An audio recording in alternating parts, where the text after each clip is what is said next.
Your baby's sleep associations are most likely what's causing them to wake every 1 to 2 hours overnight.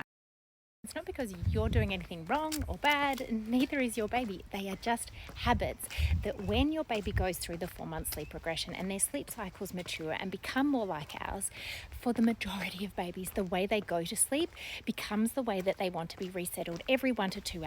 But maybe even your baby can self-settle at bedtime, but still waking 2 hours, looking for a sleep association to put themselves back to sleep. And yes, their sleep environment matters. And yes, their schedule and their day feeds absolutely play a huge role.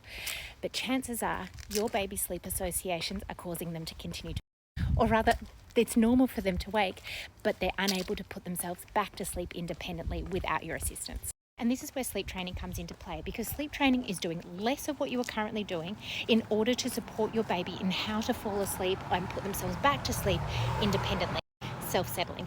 And babies have lots of weird and wonderful ways in which they self-settle. They might suck their thumb, bang their legs, rub their head. I've even worked with older toddlers that hum themselves to sleep, which is gorgeous. I often hear from parents and work with parents that say, I have tried everything. They are in the right tog-rated sleeping bag, their room is pitch black, they're having great feeds during the day, but they're still waking every 1 to 2 hours overnight.